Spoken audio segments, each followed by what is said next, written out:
Welcome to the Technosthetic Podcast. I'm your host, Eric, and this is Randy. Hello.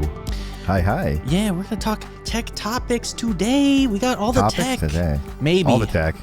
We had a week off, though, because of the holiday, right? Yeah, I had like spring break last week, and I didn't have my camera. Spring break, dude? How old are you? Dude? Yeah, well, my son had spring break correction, so I was like... And you also took it. Yeah, well, somebody had to take off, because it's not like we got babysitters on tap. Right. So I was like, well... I could... That was your cross to bear? Yeah. Well, Amanda could have, right? But I was like, you know what? Don't bother, because I need a week, dude. I need a week off. I want a week off. So I was like, want a week off, yeah, right? I told work, I was like, yo, dude, like... Yeah. And I mean, I work from home Monday, Tuesday, so I could have like technically... Work like those days off. if I wanted, but I was like, nah, dude, I don't even want to be on call. Don't want to be bothered. Yeah, don't bother me. I still got bothered, but it was not a big deal. It was kind of like a time-sensitive thing, so I understood. But like, yeah, dude, it was pretty chill. Went to the beach, you know. Nice. We had like excellent, like 80-degree weather, and this is like let's go. This is a non-tech topic, but how far are you from the beach? I can get there in like like what, 30 minutes? Dang, dude. Must be nice, man. It's pretty good. Like Virginia Beach, I could get to that. We went to like a more quiet part because Virginia Beach is like where everyone goes, so it's kind of dense. But like we went to like a kind of a quieter part of the beach, and we got like our own little section to ourselves, and we were just kind of like chilling. And my son's building sandcastles. Actually, I was building them, and he was like destroying him because he's a monster. Yeah. Were you like out there with like the like sandcastle tools, or did you just have like your typical shovel? Well, we went to Target and bought like the kit with the bucket and like the different things. That's and we really were cool. Yeah. So we did that, and my son got like this big shovel, and he loved playing with that more than he did building anything. Like, Like I would build the sandcastle, and then he'd take the shovel and start beating it. Steamroll it, baby. Dang. Knock that shit over. That was my hard work. Yeah. But yeah, well, that's good, man. I'm glad times. you had some time with the family. That's always important, especially around the holidays, so yeah, it was good times, man. I know you wanted me to take pictures, but I didn't have my camera, so I was like, we had a bit of a mishap to talk about. I guess we can kind of just like briefly go over some of the topics that we want to cover, and then we can just roll right into that one. Sure. I mean, okay. So like, I know you sent me a list of topics. Yeah. Man. So, I kind of want to touch on, what your camera situation has been. I guess we can touch on what my camera situation has been. Yeah.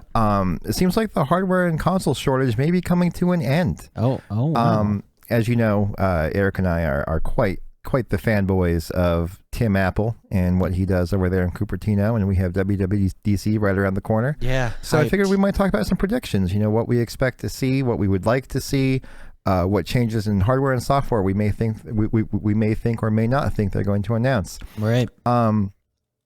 We have our normal topics of what we're playing. I'm pretty excited to hear that. You've had a week off. Curious to see what you've been diving into. And I want to kind of touch on a little bit of a rant, maybe a little bit of an issue I've had, and maybe someone in the comments, or maybe even you, Eric, could give me a hand on fixing it. So, maybe. Yeah, I have a lot of fun topics today. A lot of good topics for discussion, I think. Sure. So I guess we'll pick it up on the camera stuff. Right? Yeah, we kind of already rolled into that one, right? Yeah, might as well start there. So, for those of you who have been listening to the podcast, we've talked about cameras previously. I have a Sony A1 as my primary camera. Oh, do you? Well, I guess technically not right now. Right. So what happened was... my speaker on my camera stopped working. That means like if I switch to electronic shutter, like I can't hear it going off, dude. Sure. I want to hear that 30 FPS click. Yeah. Like, so for those of you who are not into camera technology or unfamiliar with the A1, it's largely, it does have a mechanical shutter, right? But it's largely a camera that uses the mechanical shutter as a fallback in extreme conditions where for some reason the electronic shutter doesn't work. So for all intents and purposes, the A1 should be shot without mechanical shutter. So to get any sort of like feedback on your shots, there's like a artificial speaker that kind of mimics a shutter sound, right?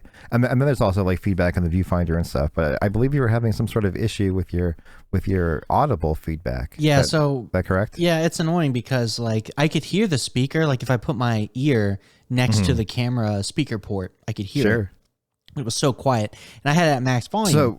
So you did have some sound. Correct. There was noise coming out, man, and like it sounded like fine, just at a super low volume. And I mean, the weird thing is, I did the firmware update like you had suggested, and I made sure my volume was up. I worked with Sony support. You know, they're like, "Is the volume up?" I'm like, "Yeah, it's full volume, but it's not working." They couldn't. How was your experience with Sony support? Now, keep in mind, right, that like, whenever I deal with support, like I immediately get frustrated when they ask me like troubleshooting tactics that like I would obviously have tried, but then like, you know, like doing tech support at some point in my life for either a family member or like, you know, like when I use tech support stuff for work, like it's necessary. 9 times out of 10, you're dealing with someone who may not have tried that, right? Yeah. So. No, I get it. So, like, as a tech-forward person, it's always frustrating to have to, like, you know you're going to have to weed through those "did you do that dumb thing" questions. Sure. And I've been humbled before. I've sometimes missed the dumb thing. So I'm like, you know, maybe they can help me out. And in this case, you know, they just had me make sure that I had... they wanted to make sure I didn't have like weird recording issues. Like they wanted to make sure that the microphone was actually recording. And when I was trying to do a playback, like I was getting no audio. I was like, no. Right. They asked me if I use an external mic. I said, sometimes I do plug one in, but like, here's the thing. I can plug in headphones and hear the audio at the correct volume. You can see on the camera that the audio is peaking where it should peak. So I know it's like actually good audio. It's just not playing properly. Like if I tried to play back a video, like the audio would just be like max volume would be like you can't hear it unless you put your ear up to it. Sure. So I knew it was bad, but like in regards to Sony support, dude, I gotta give them credit. It was pretty good. So I got on their live chat, and that was basically my early interaction with them was on the live chat, and I got somebody. How long did it away. take? Like how long did you wait in live chat for? Like not very long, like 2 minutes. Like, wow, maybe. Cool. And I had somebody right away, and they were like, you know, what's your problem? And I was like, I got a Sony A1. The speaker's not working. The big dog, dude. They're like, all right, head of the table, top of the food chain. They were like, hey, I want to help you, you know, and then they gave me some troubleshooting steps. They wanted to verify like the serial number and stuff so they could check for warranty and stuff like that. Then they had me do the troubleshooting steps. I was like, look, it's still not working. Pretty sure it's bad. They're like, all right, let's do a repair. And I was like, okay, cool. So they, you know, they gave me a mailing address. They told me they'd send me an email with all the info, what I should do to package it up and get it out the door. And I was like, cool. But they didn't really explain to me in the email. It said like out of warranty repair. But it's under warranty. So I called them, right? So they gave me a number. They gave me a support ticket, but they actually gave me a number. Oh, wow. That's rare. It was cool because I called it. I got a human like within like 2 minutes, an actual human. Okay. And I gave him my support number, and I said, hey, I just had a question because on this sheet it says it's an out of warranty repair. Sure. It did say like if it's under warranty, include like the like your purchase what is it? Your invoice and stuff. Your proof of purchase. Proof of purchase. Yeah. So I was like, hey, I have that. As long as I include that, am I still good? And they were like, yeah, you'll be fine. You know, just include that and it'll be under warranty. And I'm like, okay, sick. So, I mean, that was pretty great. Like I got a human right away.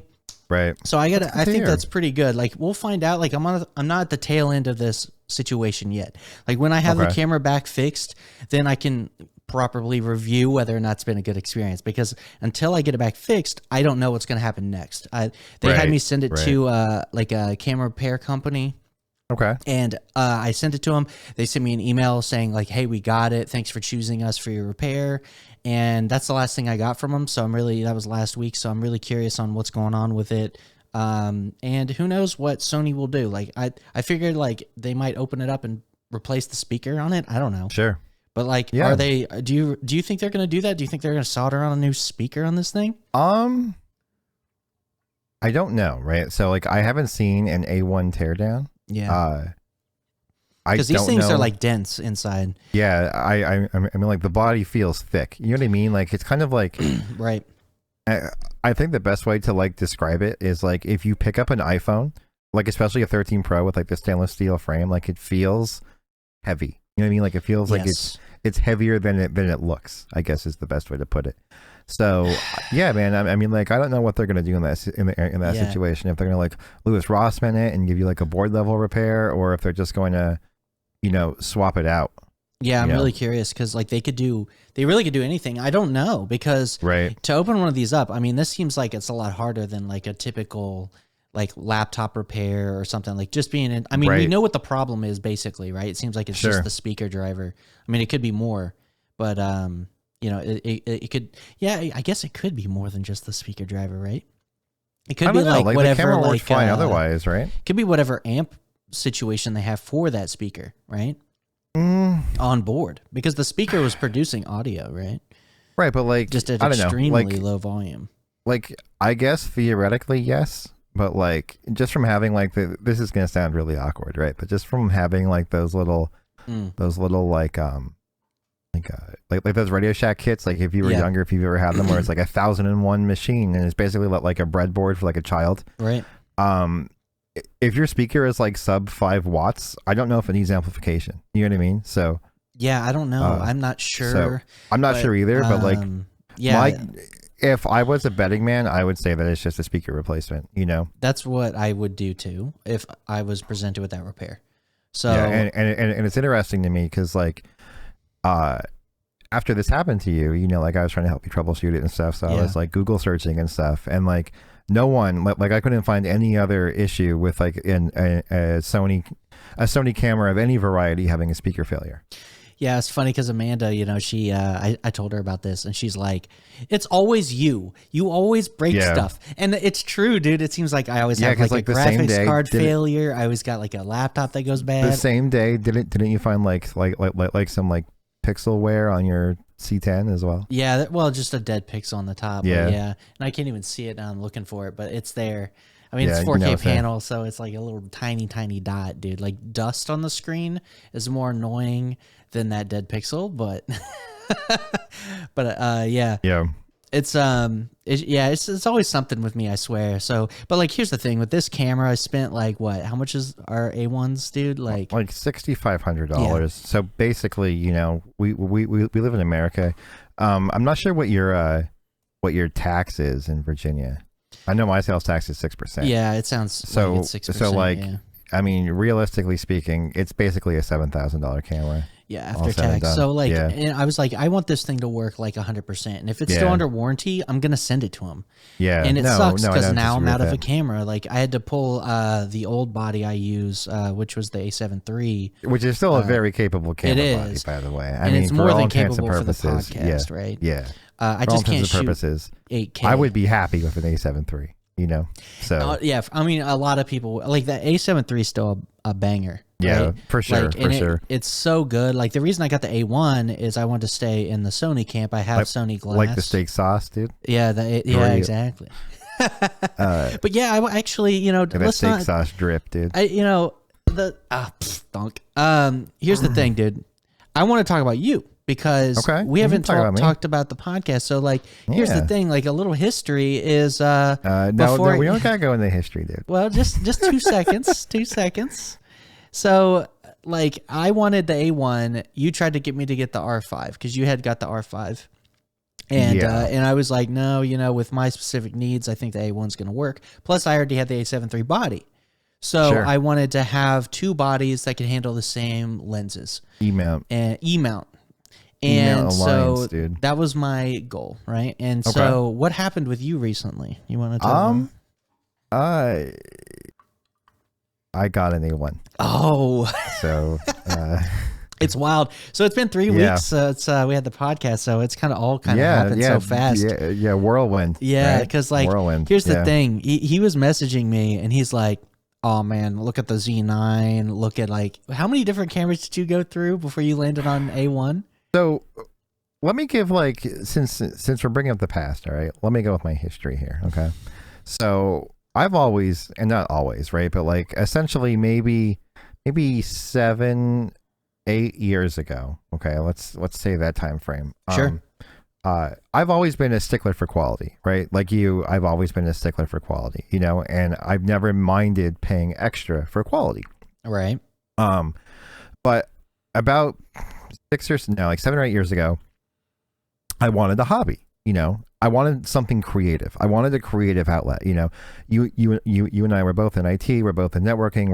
We both do cybersecurity. We're both very technical people. Correct. You know? I don't think that other part of our brain gets utilized that much as we would like to use it. You know. Right. Well, I can't draw, so that's out. You know what I mean? Like I can't draw at all. Outlet, I could barely handwrite. You know what I mean? Like it's just not a strong point of mine. So needless to say, painting is out. You know, but I still wanted to have like a creative outlet because I feel like I have a creative brain. I just don't have like those creative motor functions to draw or paint. I get it. You know, so that was kind of like the allure to photography for me, because like photography and like cameras in general, you kind of have like that like mathematical, like technical side of photography, but it's also hyper creative, right? Right. So like to me, it seemed like, oh man, this is something I can really get behind, because it's numbers, which I like, it's technical, which I like, and I don't have to draw, you know? Yeah, so, I relate to this quite a bit. So I reached out to a buddy of mine, Rob, actually, who's the dude from who works for Amazon, who's building the two houses. Yeah. He of course takes great photos, has taken great photos for a long time, you know, and he would always share his photography with me, like when him and his wife would go on vacation, or just like photos he would take around the house. And I'm like, oh, well, this guy obviously has a decent camera. Like, what would you recommend I get, you know? And at the time, he had a Sony A99 II, which is A mount. Wow. Which is their DSLR line.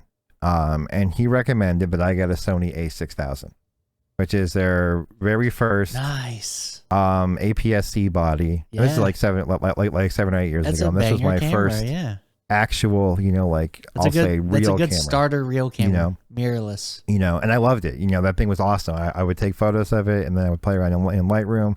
It was just a great time, you know. And I got the 16 to 55 kit lens, which was like a variable aperture. And 16 to 55 is like a 24 to 70 on full frame. You know?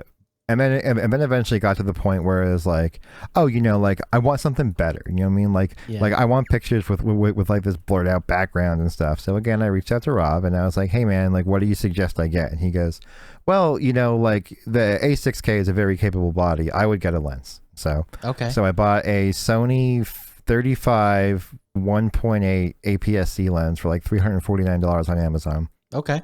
So APS-C lens still, you know, and then like this was when I really fell in love with photography, right? Like this lens, it was fixed focal length, but it was fixed 1.8 aperture, you know? So like it gave me like that shallow depth of field that I wanted. It gave me more control in low light because again, it's 1.8 versus the f4 to f5.6 variable or whatever the kit lens is. Anyway, I was gaining like 2 or 3 stops of light. And it was just fun to use, you know what I mean? And like part of me was like, I can't zoom, so I kind of have to work on my composition more, you know? So like that was probably the tipping point where I was like, all right, photography and cameras moving forward are going to be a big part of my life, you know? So from there, I went full ham hog and I got a Sony A7R II, which at the time was top of the food chain. I remember I got the 55 1.8 Zeiss Alpha for $1,000 because I did like the 35 1.8 on the A6K, and 35 mil on crop sensor Sony is essentially a full frame 55 equivalent. So it's like, oh, well, I'll get something I'm used to, you know what I mean? Because I'm stepping up to a bigger body with more features and stuff. I might as well stick with a lens and focal length that I know I enjoy shooting. So that was my first lens, and I loved it. You know, the kit was awesome. The A7R II was really ahead of its time. I mean, like, I'm not sure if you remember or were into cameras at that point, but like this was really the first time when like people started to like recognize that like, all right, mirrorless is probably the future. Right. You know, it was the first camera, I believe, that Sony put out that had in-body image stabilization. So like that was like the new thing then, right? Like no camera had that before the A7R II. You know what I mean? So like that was huge. That was massive because basically any lens you put on it was stabilized. Yeah. So like that blew people's minds, you know? And now like everyone has it, right? But they followed in Sony's footsteps. So like the A7R II was like a real pivotal game changer camera, you know, for one, not having a mirror, and two, for having IBIS. Great camera, fantastic camera. Then from the A7R II, I went to the Sony A9, the Mark I A9. And that camera was like wizardry. right? That camera was just like magic. You know, like that was the first camera that I felt like I didn't have to worry about missing focus. You know what I mean? Yeah. And like 20 frames per second, no blackout. Like that camera was cool as hell. But that camera had some downsides. And the downside being was it was Sony's first stacked sensor. So when you shot without the mechanical shutter, when you shot electronic, you lost it like a stop and a half of dynamic range. So, you know, granted, I'm not the best photographer. You know, you're not the best photographer.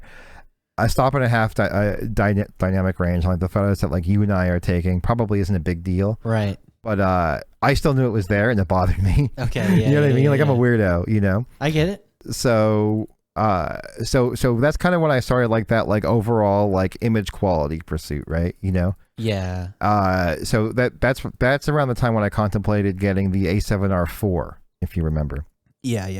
And then I ended up getting the Fujifilm GFX 50R right instead. So this was my first dumb brain, like 3 IQ move. Yeah. Because I had the Sony 24 1.4 GM, I had the 85 1.4 GM, I had the 24 to 70 GM, I had the 70 to 200 2.8 GM Mark 1, I had the 90 millimeter macro, and I had the Zeiss Batis 18 2.5, because at the time that was the widest lens available for E-mount. Right. Because like I said, like I got an E-mount at the ground level when they had like 3 lenses out. Like Sony had 3 native lenses out. Right. And then like I was there for like the first 3 G Master lenses, which was the 24 to 70 2.8, the 85 1.4, and the 70 to 200 2.8, and I owned them all. Right. And then I got rid of everything and I bought, dumb. I know. You tell me about it. Come on. Rub it in. Yeah, it's okay. Go. I got rid of everything. Dumb, yeah. And I bought a GFX 50R with the 63 millimeter 3.5.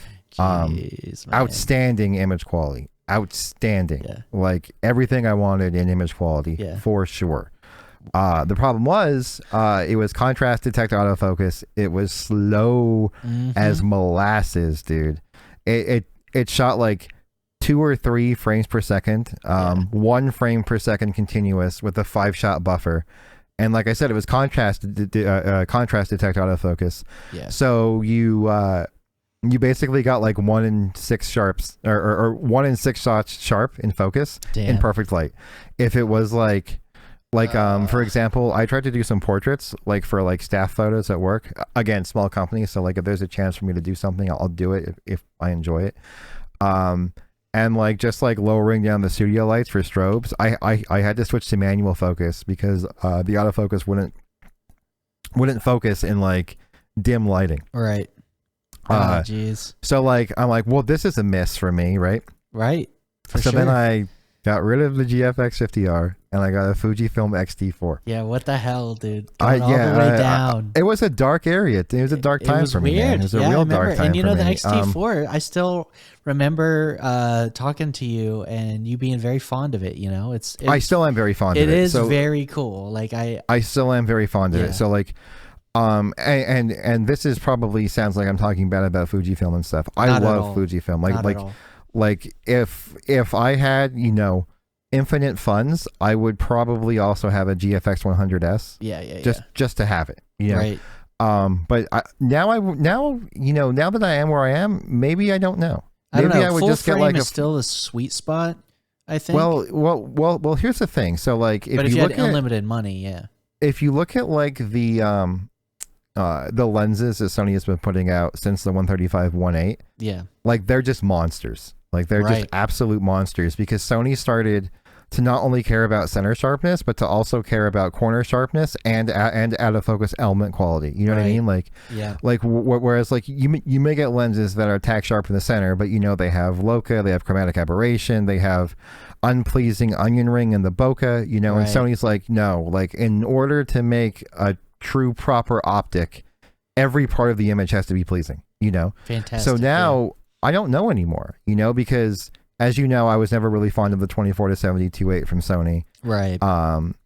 And just like their native selection was small when like the last time I was in Sony, you know. I get it, yeah. And now like that's totally changed. That's totally changed. And they're just cranking out lenses like it's their job. Like lenses that other camera companies who make lenses for a living said were impossible for Sony to make, like the 51-2. The 51-2. Yeah, it's a banger. The new 70-200 Mark II is a banger.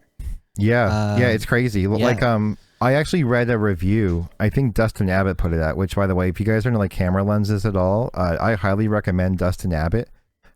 He does 2 reviews, right? So he'll do like a 20-minute standard review, and then he'll do like a definitive review where he talks for like 55 minutes about a camera lens. And it's more like a Gerald Undone style where he gets real nerdy with it. That's good. So like I gotta look he puts out like a normal one, right? And then he puts out one for like people who are really interested in like knowing like the specifics of the lens.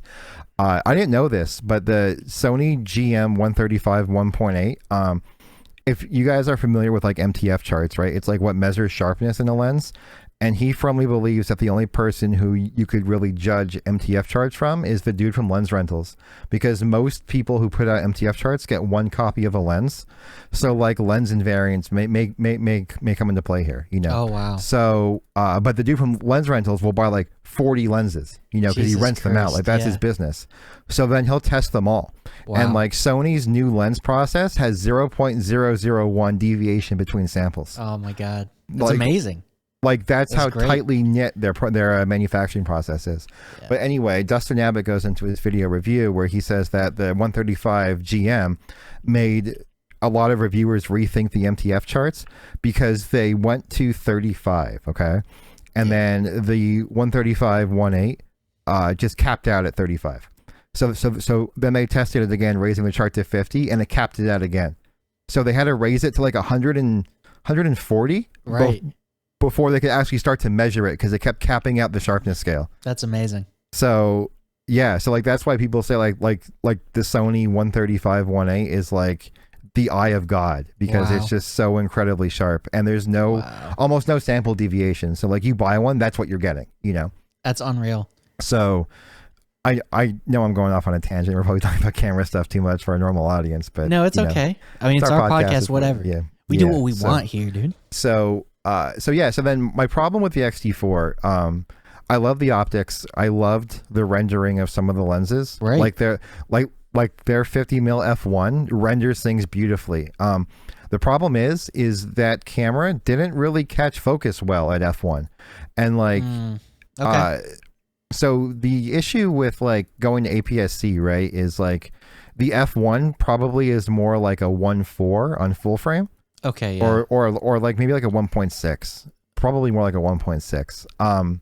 So it's not like you're really gaining anything, right? Like you're not really gaining like that f1 look because it's on a crop sensor. You know what I mean? So so the problem there was with focus, right? Like even like I was taking some shots of Kelly like in during golden hour, like in her city, because like she has like she lives in like a nice little like area where there's like a downtown Main Street where there's like a little popcorn shop or like milkshake store. You know what I mean? Nice. Just like a nice environment. Yeah, scenic. And like so like she was standing still, like leaning against the building and stuff.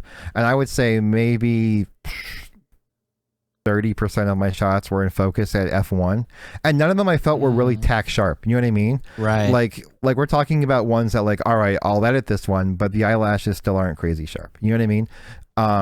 And that's me on a still subject not trying to or I'm sorry, me on a still subject trying to focus on the eye. Right. And then the other issue I had with the X-T4 was just the low light capabilities and dynamic range of a crop sensor. You know, like it wasn't necessarily anything wrong with the camera. It's just crop sensor. It's just a crop sensor. It just doesn't get as much light. That's just what it is. It's physics. Yeah. So like once you shoot full frame, and it sounds really weird, right? Because like people say like, oh, you know, like I don't know, but once you have shot full frame, then going back down to a crop sensor as your only body, you're not going to be happy. You're just not going to be happy. You know, like regardless of like how characteristic the lenses are, because like that's the thing with like a lot of the X mount lenses from Fujifilm is like I don't think they're optically perfect, but I think they're optically pleasing. Okay, you know what I mean? Like they're not necessarily the sharpest lens, or they do they have the best rendering, but they look unique. You know what I mean? So like that was cool to me. But again, that didn't really fall into my singular. Well, you still need camera body category. You still need great autofocus to because if it's a nice lens, like if you don't nail the shot, you're disappointed. It's a deleted photo. You might as well not have even taken it. You know. Yeah. So with that in mind, I was on the hunt for. So then I ditched my Fuji gear, but now I was on a hunt for like my end game ecosystem, right? Like my end game. Right. This is it. This is what I'm investing in for the rest of my life. This is where I want to go. And it actually came down between, actually for a brief stint, I got like grabby hands on the GFX 100S. If you remember, I pre-ordered it and then you talked me out of it. Yeah. Because I was going to have the same issue I did with the 50R. So thank you for that. Yeah. And then I was like basically comparing. I forget. The R5 came out before the A1, right? Yeah, the R5 came out in the summer, and then the A1 came out like around January, right? Because I think we actually watched the unveiling together, didn't we? We did for the A1. Yeah, we were there, and I think we were there. Were we watching it? I think we were watching like Jared Poland and stuff too, react to it. Yeah. That was good times. Yeah, and I remember thinking, damn, that's expensive, dude. Yeah, I thought the same thing too, dude. I literally thought the same thing. Remember, I was like, I'm not paying that much for a body. Yeah, dude, I'm not buying that. Dude, hell no. They priced it out of, priced it out of my territory. Shit, here I have it. Here we both have it now. But yeah, now somehow we both have it. If we would have known, dude, we would have got it earlier.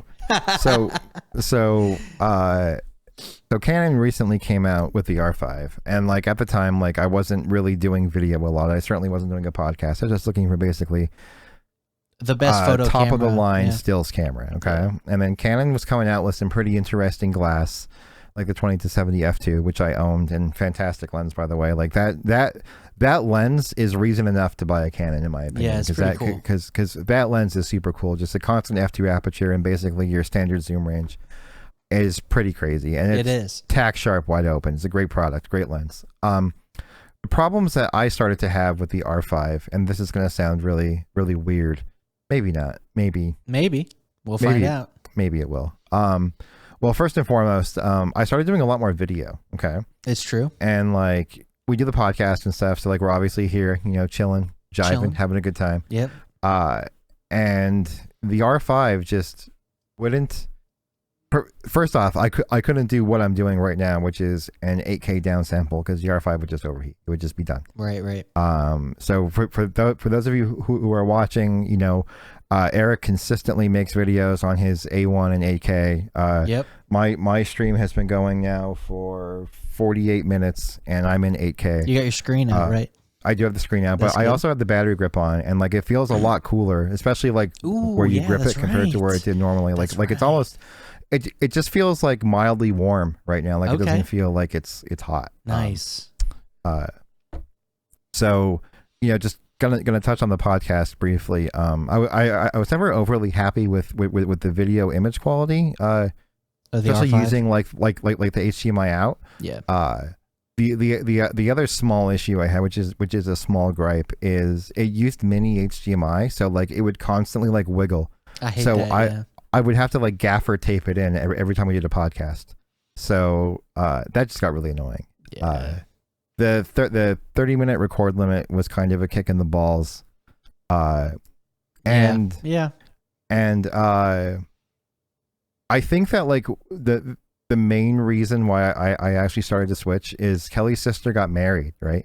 Yeah. And I was doing some of the photos for it, and we were in church, and I obviously didn't want to have a slappy shutter during the ceremony, so I switched to electronic shutter, and that camera with e-shutter, the readout is just crazy slow. It's just not usable. It's basically on the camera to check a box to say that it can do 20 FPS. Ugh. That's basically it.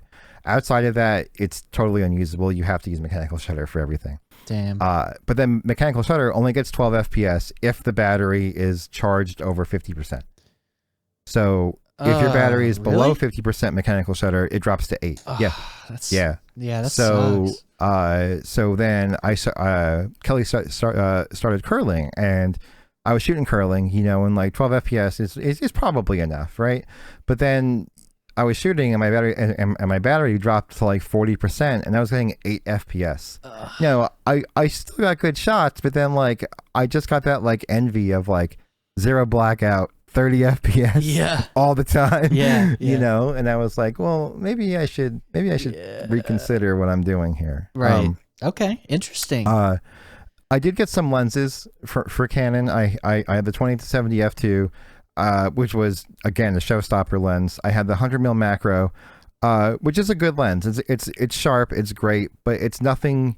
It's nothing unique. You know what I mean? Like it's nothing special. It's just a 100mm. It's just a 100mm macro. It does have 1.4 times magnification compared to the standard 1:1, but like you can't really notice it. You know what I mean? Right. It has like that spherical aberration control, which honestly I've never touched. Reviewers say it's just a gimmick. Then I had the 800mm f11. Yeah, I think it was which it's cool, but it's also $800. So it works like an $800 lens would. It has like next to no contrast. Your focus frame is only like the like center point, like it can't do full censored autofocus. Oh wow, okay. And it just felt really cheap. Again, $800 for 800mm, not a bad deal. But when you're someone who's like used to shooting like the 20-70 f2 or like some of the really high end like Sony G Master lenses, you're never going to put that on the camera and be like, wow, this is a good lens. You know, like you're never going to, every shot you get with it, even if you get like a nice bird in flight shot, you're like, at least for me, I always think in the back of my head, like, man, this is not contrasty at all. Like this looks bad. You know what I mean? I get it. Like, I mean, the moon shots you shot were like sick. Yeah. But other than that, but that's because it's 800mm. You know what I mean? So I mean, that's and plus the moon is largely white, so there's like no contrast, or just contrast overload because it's white on black. Yeah, you know makes what I mean? sense. Got it. That was like the only reason to get the lens. Yeah.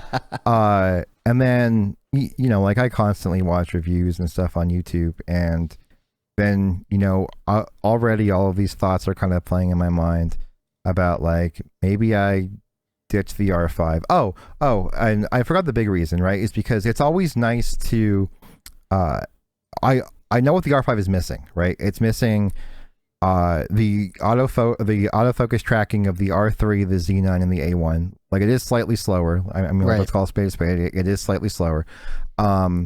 It doesn't have the 30 FPS. It doesn't have the backside illuminated stacked CMOS sensors. Correct. You know what I mean? Like I almost feel like we went from DSLRs to mirrorless, and now we're going to shutterless cameras. Yeah, you know what I mean? It's true. So part of my brain kind of felt like I bought into a camera that's older technology. You know what I mean?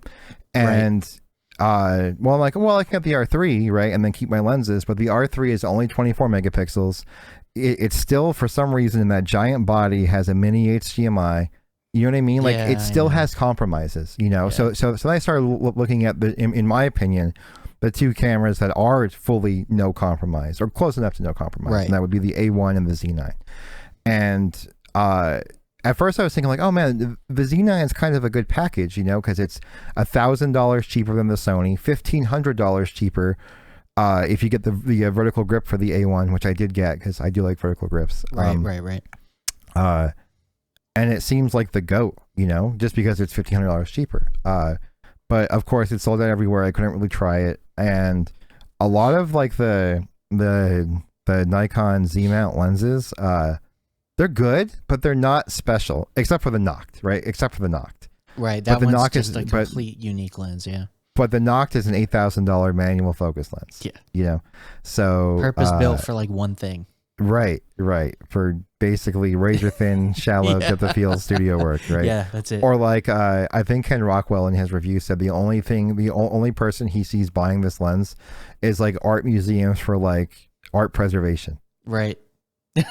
Anyway, I totally apologize because I feel like I'm talking about cameras a lot. You're doing great. Keep it up. Thanks, buddy. Keep it up, my dude. So the Z9. So like I know you were talking to me about the Z9, and honestly, I understand why you were influenced by it.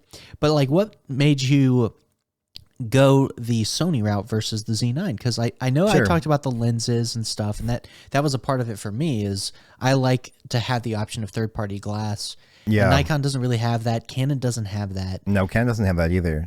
Which did that influence your decision at all? Did. Or? It did. It totally did. You know, as I sit here saying that now, and I've done more research in Sony. I currently don't think there's a Sigma or Tamron lens on my roadmap of purchase. But that's just a testament to Sony's, let's call them Gen 2 line of lenses. Okay. So ultimately what led me away from the Z9 and more into the camp of Sony, was two major factors. One, I feel like Sony, the A1 still has the slight edge in stills photography. And that's because of two reasons. One, the autofocus system is better than the Z9. The Z9 caught up, but the A1 is still, in my opinion, having used the R5. I've used an R3, and now I own and use an A1. The A1 is still top of the food chain, head of the table for autofocus. Yeah. Two, it does 50 megapixels, 30 FPS. Yeah. The Z9 wild. does like 47, 20. Yeah. So it's still number one. Yeah, for me, it's still the one. You know what I mean? It is the one, literally. And then, like, I started you know, as I've told you countless times, one of the major things that I look for in a camera ecosystem is glass. You know, so I started to dive deeper more into the Sony, because like even when I didn't have a Sony and like you were like really getting into just like spending money on lenses, I was like, yo, man, that 135, that 12 to 24, like. Those are special boys. You know what I mean? Like, yes, those are crazy, crazy, crazy optics. So I was like, oh, well, let's see what Sony's been doing for lenses. So now, you know, like just what I consider S rank lenses, you have the 135 1.8, the 72-200 2.8, the 400 mil 2.8, the 12 to 24, the 14 1.8, the 35 1.4, the 50 1.2, like basically everything you want. If you look at a spec sheet, if you look at the out of focus elements, if you look at the how they render images, Sony has basically the best lens for every focal length right now. Yeah, they're killing it. And that's kind of objective, because the spec sheets show it too. Yeah. You know what I mean? Spec sheets don't lie. Like, 100%. Yeah, lenses have characteristics and stuff, but Sony's got that too because of their extreme XD elements where there's no onion ringing in the bokeh. You know what I mean? Right. So you know, there were a few videos that kind of helped persuade my decision. Is Manny Ortiz puts out a really good one. Excuse me. He does 3 side by sides of the Nikon 51.2, the Sony 51.2, and the Canon 51.2, and the Sony blows them all away while being smaller. Yeah, that's crazy. You know what I mean? Like that's insane. They're all 3 great lenses, right? And like no person would be disappointed owning any of them. Right. But like if you had to put them side by side, the Sony would win. Yeah. And then so I was like, all right, well, let's see what else Nikon has, you know. And there was maybe, again, the Noct is interesting, but I'm not going to realistically buy the Noct. If the Noct had autofocus, it would be a little bit more enticing. Right, I get it. But there was nothing really else that I wanted on the Nikon side, and all the lenses are massive because it seems like they're just like the DSLR lenses with the adapter built into them. Yeah, kind of like how Sigma just makes their makes like a Canon lens and then puts an MC11 in it for Sony lenses. Right. They don't do that anymore, but like they used to do that. Like that's kind of what Nikon's doing, and like because of that, like Jared Poland, the new pro lenses for Nikon are called the S line. He calls them the shit line. Oh no. Yeah. That's crazy. Yeah, I mean that's the thing, right? So like I kind of like the fact that even though like you're not interested in the third party lenses with Sony, I just think it's cool that Sony's like, yeah, we don't care if other people are making lenses for our mount, because like we're just gonna compete not only against other manufacturers of other we're not gonna compete just against Canon and Nikon. We're gonna compete against other people on our own mount. Yeah, and win, which is interesting, right? Because like I don't know, like Gerald Dunn brought up a really good point, right? Because he talks about like how Sony has refined the process, especially in his 35 GM 1.4 review, which is what I'm on right now, by the way. Right. It's the 35-1.4. Is he brings up the 35 mil 1.4 Zeiss Alpha, which is like an original Sony E-mount lens from like A7R2 days. Right. And then he shows you just how far along Sony has come in lens design. It's like half the weight, it's half the size. It's a 1.4 versus a 1.8. Right. It has no onioning. It has no chromatic aberration. It's sharp beyond belief, almost 4 times as sharp. So and he said Sony has somehow managed to make a lens that's optically superior in every way, that focuses as one of the fastest lens he's ever seen, while also making it smaller and lighter. Yeah, it's, you know what I mean? Wild, yeah. Like, yeah, it's absolutely insane. And then he went on to talk about like how like Sony's lens process for that 0.01 micron difference. He said, so every lens you get, there's no lens invariance. You know what I mean? Yeah. So no, that's important too. Yeah, it's like, super important. It's not like I can buy a bunch of lenses and test them out and be like, this one's better than this one or whatever. Like, I'm just glad that I can rely on Sony to give me a good lens. Yeah. So that's a big deal.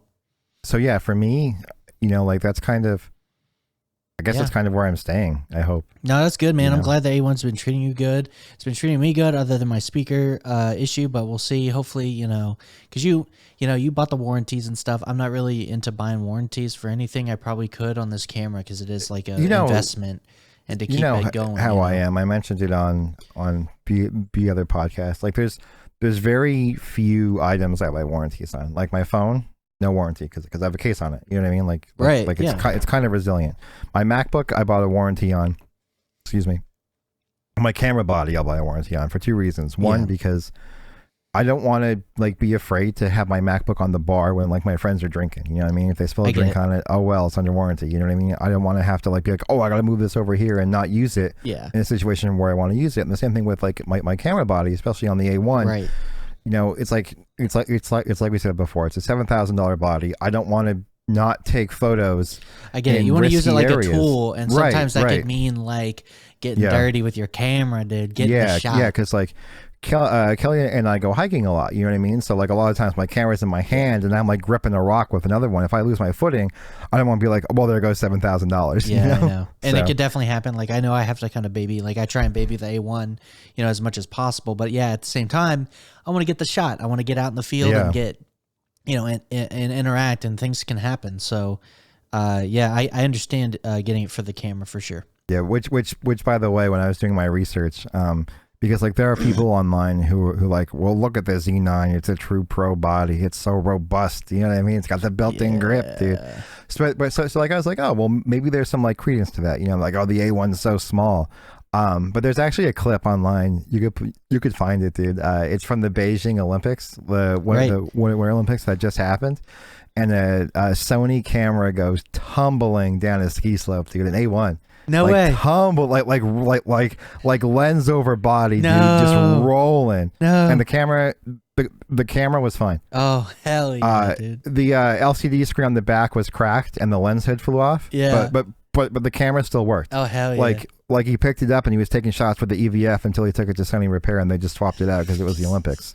I love it. Yeah. So it's like SPS, Sony Professional Services, was there with, you know, tons of lenses and tons of bodies to you know, just to keep it running. But yeah, the camera worked fine outside of a smashed LCD screen from rolling down a ski slope. So that's awesome. So anyone who says that they're not as durable, I think you should watch that video. Yeah, no, I think it's great, man. I kind of like the idea that you can downsize it if you want and get like a really compact. Yeah, dude, I was thinking about that the other day. Like when I first got the grip in, because I was like, oh well, you know, like with the Z9 or the R3 or the R1 or whatever, I'd be forced to always have the grip on it, you know what I mean? But if I want to shoot street or something more compact, I have that ability, you know. So that's especially cool. with that one lens you bought the camera with, because like you could have like a really ultra compact, like on the go setup where you're just like, you know, taking quick shots, or you can build up this like mega rig. You know, you have all the options, so it's pretty cool. So yeah, man. I mean, I'm glad. We should move on topics, but yeah, sorry about that, guys. Sorry for the the derailment of the podcast. No, it's fine, dude. This is our podcast. We do whatever we want. But like, it's pretty. It's interesting though. I'll give you that. I'm glad that to have you in the Sony camp yet again. Dude, I'm glad to be here, man. I'm glad to be home. You're alpha. It's weird because like it feels like it feels like I was like away on holiday, but now I'm back home. You know, I think you're better off for it though, because as a photographer and as a gear guy, like you've got hands on with all this extra gear. Yeah, like, you've got a perspective that I don't have. Like I've been a Sony. I've had like a Sony, like my first like kind of not really pro camera, but like kind of like entry level pro was like the Canon T3i, which is like that entry level like the Rebel, dude. Yeah, the Rebel. Yeah, and I still have it. And like that was like that's awesome. You know, I bought that when that's pretty cool. Yeah, I bought it when I got to Hawaii because I wanted to be able to take some sick shots in Hawaii. That's how I learned how to use a kind of a pro camera that was full manual.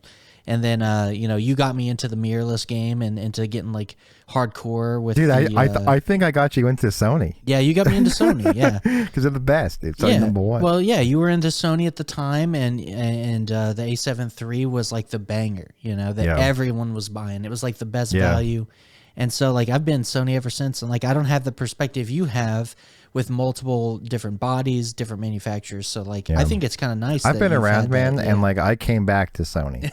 So that's an endorsement. Yeah. If anything. So yeah, pretty cool, man. Like, yeah. We'll definitely be talking about that as we go, but yeah, man, what's the next topic you want to talk about? I want to talk about just real quick. I promise this is a quick topic. The hardware and console shortage might be over.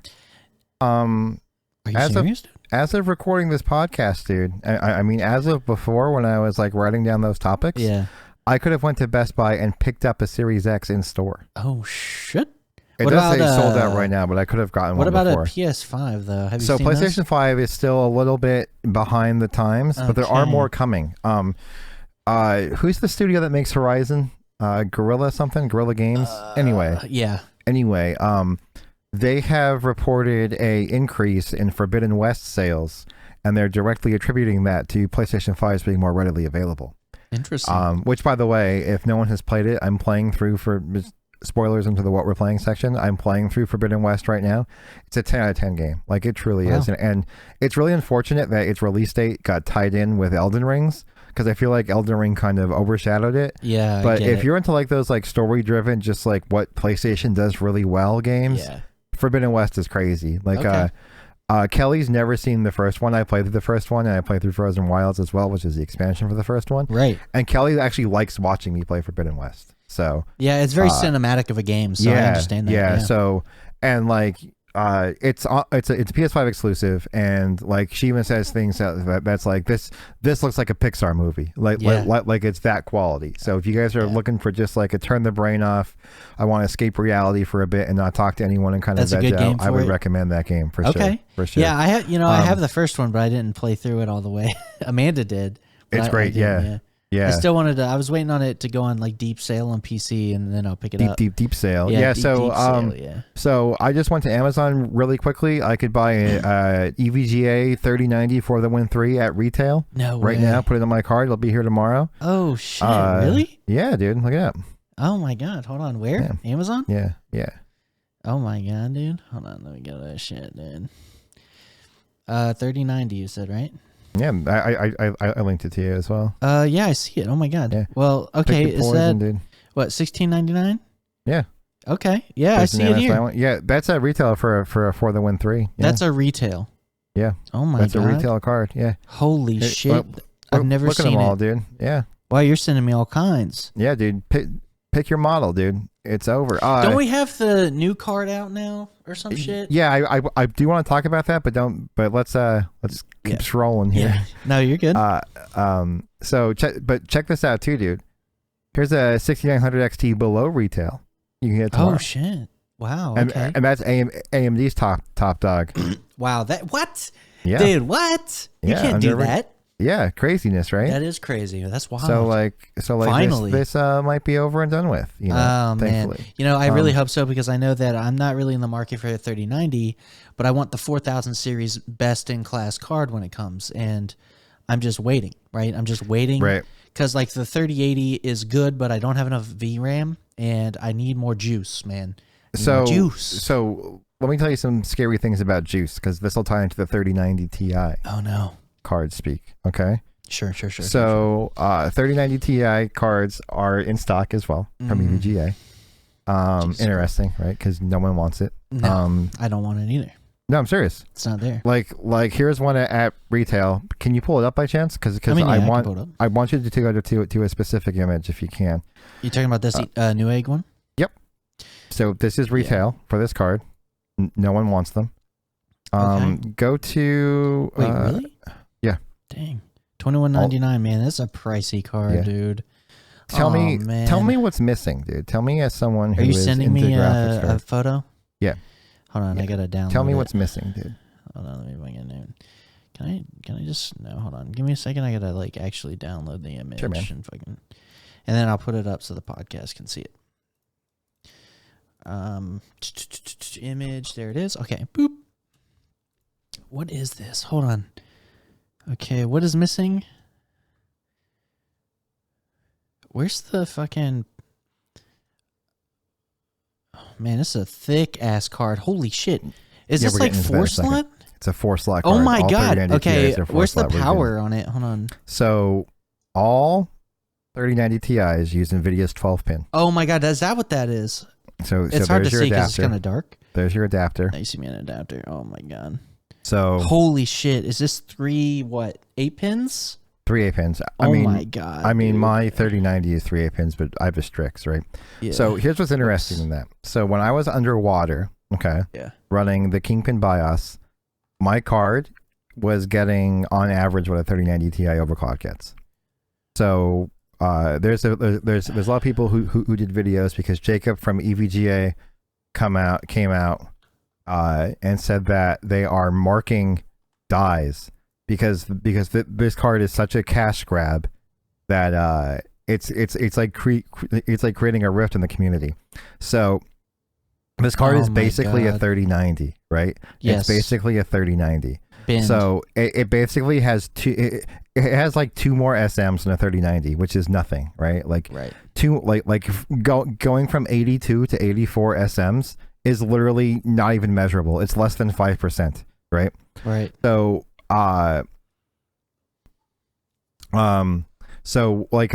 there's like a whole bunch of like memes going around about like how the TI moniker used to mean something, but now it means too insignificant. And like all this stuff, dude. It's pretty funny. But anyway, the 3090 Ti should piss a lot of people off because it's basically the card that the 3090 should have been. All it really is a more efficiently designed 3090. And Jesus. What they've done is like when you have a card that's already at its limits, right, and you want to make more money, well, what are your options, man? Like, what are you going to do? So what you're going to do is you're going to put a bigger cooler on it, because what we know of it with GPU boost is the cooler a card is, the higher it's going to boost, right? Right. What's another way that we can increase power? Well, we can probably lower heat some other ways.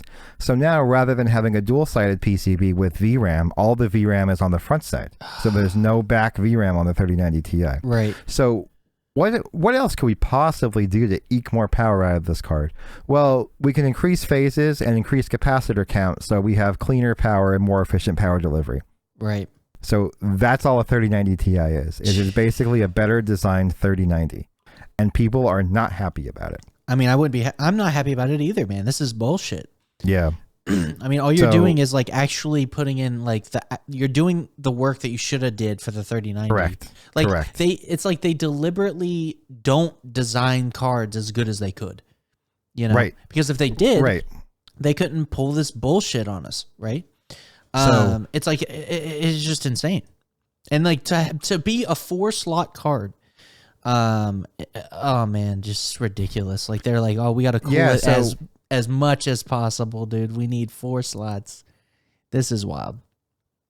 So this is really interesting to me because I think that their switch to 12-pin is going to be really telling about how much power the 4000 series is going to draw. Mm-hmm. Because they're essentially saying that your current PCIe 12-volt rails are not going to be enough power. Yeah. So I think that now with the 4000 series card, I think you're going to have to buy a new power supply. That's fucking bullshit. I think no. Like I think from like a double standpoint, right? Yeah, I think that the rail layouts are going to be different for the higher end 4000 series card, right. And I don't think your direct pin out will be 8-pin. I think it'll be this new 12-pin connector, and maybe even two 12-pins. Well, why do they have this weird conversion? Can I not do that for new cards that come? You think? Well. Or am I going to need like a native 12-pin support? Well, like here's the problem. Okay, so here's the problem.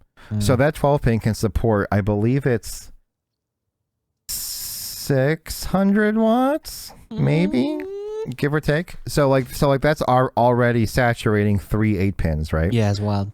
So you think we're going to need more than this? Yes. There's no way we need more than this. Look what the cooling requirements are just to be able to get this. I know. You need 4 slots. So I think we're going to see.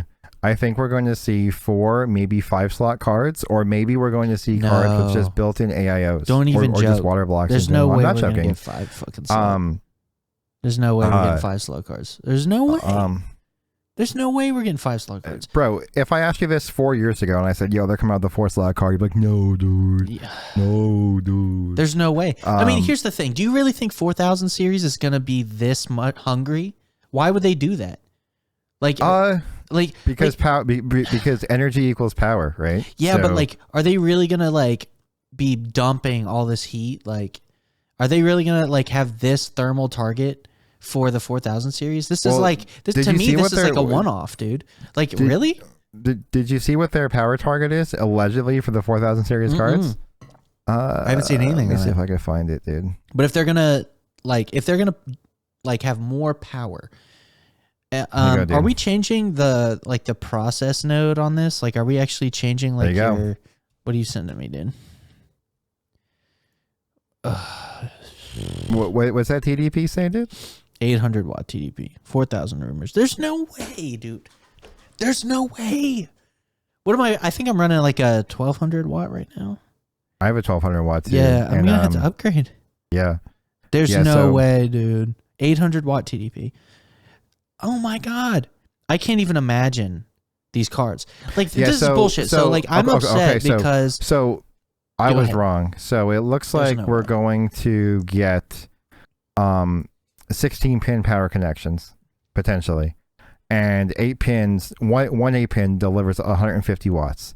So those 3 8-pins feed 450 into the card, and then it can pull 75 watts from the PCIe lane, which makes sense, right? Because most 3090s that are like the higher end boys, and the 3090 Ti's target 450 watts. So if this is targeting 800 watts, you would need a new you would need a new you're gonna need power supply just based off of power delivery alone. Like let's pretend for a second that you even had a 1600 watt power supply. Right. You wouldn't have the rails to push that to I agree. You wouldn't have you're right. The 12 volt rails to push that. No, you wouldn't. 100%. This would be a new power supply, but like, are they really going to put out? There's no way they're putting out. Seems that way, man. There's no way. There's got to be a fake rumor. I mean, that's like 5 8-pins. Dude, listen, dude. If in the future we're doing a podcast and they came out with an 800 watt, dude, no, I'm gonna bet right now. There's no way. There's no way. Yeah, because there's no way. 800 watts is gonna be so much heat that it's called a well. A fun fact, the 16-pin connector is already a standard for PCIe Gen 5. Do you think... Listen, I'm not saying that you couldn't push that much power into something, but would you want to? This thing would have to be on water. There's no way you can cool this with air. See, like, I don't know what they're planning. Do you think it'd be like... that? You know how they sell like the water-cooled cards, like with like the AIOs on them. AIOs. And stuff. Do you think these will be like I think AIO we'll cards? Probably see a lot of like Seahawk cards and stuff with these. But they may also come up with like some like exotic cooling method. It's gonna have to be exotic, right? Like, well, like you could maybe liquid metal. By exotic, I mean like we've seen laptop manufacturers push to liquid metal. Yeah. You know what I mean? Yeah, and it's worked out well actually. They like I've heard good things about it. For example, I've just taken apart my 3090, you know, like within the past year, and like this is a Strix, okay, right? And like the tolerances of like what I would consider a nicely polished heatsink block are not what this thing is. Like this thing looks like it's made with like the lowest manufacturing process possible. It just looks like junk. Right. And like the the thermal interface material was you could tell it was like whatever Asus bought by whatever the fucking boatload, dude. Yeah, dude. Like some guy in the back room just walked on the Pornhub and made my graphics card. But damn it. Yeah. Yeah. So like and like there's a lot of like areas where I think like, for example, like again, 3090 Strix, a lot of my heatsink is aluminum. You know what I mean? So like maybe just by switching to copper and stuff, but that kind of scares me, dude. Like the price of that. Yeah. Like could you imagine like a 4-slot block of copper? Yeah. You gotta understand, they're already getting crazy markup on these cards. Crazy markup. Right. Like there's no way a 3090 Ti is actually worth like $2,200. It's not. Like it's not even close to that. I pulled up benchmarks, right, and make it like mid 15Ks on like Port Royale. Okay. Yeah. I have one from when my 3090 was underwater with Kingpin BIOS of me getting 15,987. So like, in what reality would you buy a 3090 Ti over a 3090? Never. You know what I mean? Never. Like it's just bizarre to me. It's really bizarre. To me, it was like a dead on arrival product. I don't like. There's probably a couple people out there that are dumb. Here's the thing. Sorry if you're listening, but like you're probably in the best way dumb. I get like that you it's just dumb. got FU money, and you're like, I'm gonna get it. Yeah, I was gonna say like there are people out there who literally just are. You know, I want them. I get that. I'm there right? Like, too. A lot of times. Do we need A1s? No, but like the A1 is so far ahead. Yeah, that, like, it's worth the money. Like it's justified. But like this is like scummy. Yeah, this is scummy because like I feel like 4000 is around the corner. 4000 series. Yeah. And like this card should be dwarfed by those cards, and they'll be cheaper. Well, it's interesting to me because like I didn't mean to cut you off there. No, sorry. You're good. But I was gonna say like if you remember like when the 3000 series was announced, like you and I were both like, oh, 3090, this is the one we want, and then the benchmarks came out and we're like, maybe it's not worth it, dude. Like, yeah, and honestly, you kind of talked me out of it. Like I was ready for the 3090, and then I got talked into the 3080, and honestly, it was a good value card. There are aspects of my 3090 that I like. Yeah. But at the end of the day, I think I would rather have $1,500 more camera equipment and a 3080 than my 3090. Yeah. No, I understand that. I'm not disappointed in the 3080. There was a couple times where I was envious, like when we were playing Cyberpunk for the little bit of time we were playing it. I was going to say, like, you were outdoing me and you were able to play it in ray tracing, and I really couldn't do that without like some serious lag. Like there are those like certain one-off titles, right? Where like I was like, oh man, this is cool. Yeah, and also the VRAM limitations. I couldn't experience the game in an enjoyable manner on a 3080 versus the 3090. I did enjoy it. But just without like the ray tracing, jacked up and stuff. It's just like whatever. But I'll deal with global illumination normal ways. Right. Traditional rasterized. Yeah, honestly, ways. For me, the most fun I've had with my 3090 was just flashing different BIOS on it and actually like climbing through mark tuning ladders. You know what I mean? Like, because like I find fun in that. Like. People think I'm weird, right? Like people always joke that like, because like I think like 3D Mark is like my third highest played game on Steam. Yeah, I always joke that your favorite game was like the Shadow of the Tomb Raider benchmark. Dude, I hear it all the time from my friends where like, oh, Ray's playing Shadow of the Tomb Raider. It's like, oh, it's just the benchmark. Don't worry. Mm-hmm. But yeah, so like things like that, like that's fun to me. Yeah. But like I don't feel like my gaming experience is much better than yours. You know what I mean? Like I think I would rather have invested that $1,500 elsewhere. Well, the VRAM would be nice for me. I talked about Blender, and I know I run into VRAM cap with it if I'm doing like specific. Like I can definitely cap my VRAM and crash Blender if I'm doing something specific, and it's pretty funny. So I have to work within those limitations, but I wouldn't have to care if I had more VRAM. But other than that, you just get Mac Studio, and then you'll be fine. Well, I do. Well, not Mac Studio, but I got an M1 Max. Yeah. With like how much RAM is in mine? Shit. 64. And that's shared. I actually brought up the Mac Studio for a reason. Okay. I don't know if you caught my message the other day, but that DaVinci Resolve put out that new controller because of. I did see that. It looks neat. Resolve 18, dude. Yeah. Oh, yeah. So I did see Resolve 18 stuff, but I haven't looked into it. I just saw that it's like coming or whatever. Really, dude? Well, check this out. Let me just send you a little snippet. So first off, it has multi-user collaboration, which you might be interested in. Well, they have that already. No, this is in the cloud. So like you and I can work on the same project together at the same time. In the cloud? In the cloud. So do I have to pay for that? Like, I was gonna say, so probably not. It's like $5 a month. So it's not like crazy, right? Well, see, there's already collaboration right now without the cloud. Yeah, but like you had to set up. Right? It's jank. Like the people who have tried it said that it works like magic. The new one looks like the new one apparently works like magic. Because like, how are we going to be able to share files like assets? Like say timeline. Like say I have everything files. gets uploaded to their server. So I have to upload like my project files, like the raw videos. Yeah. Oh, see, that's why. So like that would be a big read negative. The second paragraph because this has gotten people running wild. All right, hold on. So just the first sentence after the exclamation point in the second paragraph. Okay, so it says what you can host. No. This for the Apple part, right? Yeah. Apple Neural Engine support allows up to 30x faster playback on Apple M1 models. That's 30. Not 3. That's a 30. Dude. Oh my God! Wow. That's a That's a for 30 M1s. For M1s, all M1 models. What? Yeah. Dang, that's a serious boost. Yeah. That's a serious boost. So that's really actually good because like here's the thing. So apparently DaVinci Resolve just used the media encode and decode and the CPU cores and didn't use the neural engine at all. But apparently now the DaVinci Resolve 18 uses the neural engine for playback. Oh, and that's it's apparently fantastic. insane. It's apparently insane. I hope so because like I think it was at the beginning of this year I had said that I wanted to go full time to editing on my Mac, but I haven't done that. It's because after testing, I still found that I could get better performance with a dedicated GPU on Windows than I could. That may have changed with 18. Yeah, it may be changing because like timeline performance is a big deal for me if I'm scrubbing through and stuff. And I really don't like making optimized media and proxies unless I absolutely have to. Sure. And like, so it would be nice to have better timeline performance. It's really going to be curious to see. I want to test it out because like once we get Resolve 18, do we have it yet? Or is it coming? I know like it's in beta. No, it's out. Yeah, it's out. I could update to it right now. Oh, wow. Okay.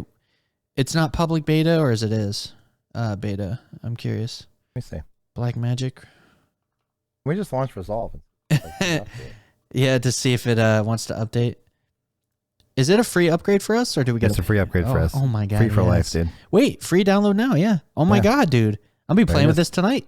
Yeah. Oh, cool. This is hype. Cool, right? Very cool. So, yeah, yeah, and this and yeah, I guess I can play with it on the Mac and see how it is.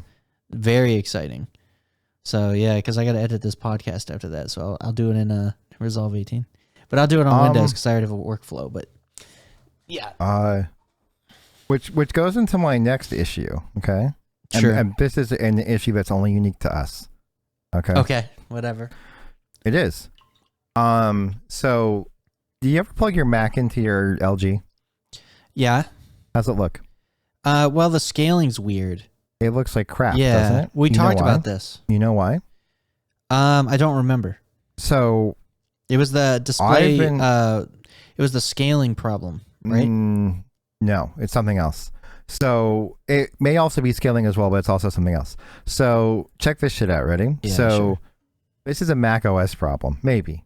Mac OS reads our EDID as the LG TV being a 10-bit panel. Okay. Right. But it reads it as a generic 10-bit panel. So if you're familiar with like EDID, it's basically like what your computer detects your monitor as. Right. And it defaults to 4K 10-bit 420 with chroma subsampling. Oh no. That's a problem. So that's why like if you look around like reds and greens and stuff, it just looks off. Yeah. It just looks jacked off. We were looking at the text rendering and we were like, this is gross. It looks really jacked. Why does it do that? Yeah. So is that like an Apple problem? So or can we fix it? So essentially, I found some articles online. Some people like it's extensive. It's a big fix. Someone claims to have fixed it on a 2019 i9, and like I didn't try it yet because it's like a real big fix, right? Like it's a big problem. Okay. Essentially, Essentially, sorry, I wanted to pull it up just so I can kind of like get the right information. Yeah. So essentially what's happening is it's seeing it as like a generic 4K 10-bit panel, so it doesn't know like what the like what kind it has, so it defaults to the lowest value. Yeah. And like on Windows, you could apparently change that really easily, you know, but on Mac you can't. So you basically have to go into like all of these like root directories on your Mac and write like a new binary. So you have to pull the EDID from your monitor, which you have to do on Windows, and then get your monitor's EDID and then put it into a binary and then load your binary in Mac. So then when your Mac identifies that binary, it applies different values. Oh my gosh. Yeah. That's wild. Yeah. Okay. Yeah. So I didn't try it yet.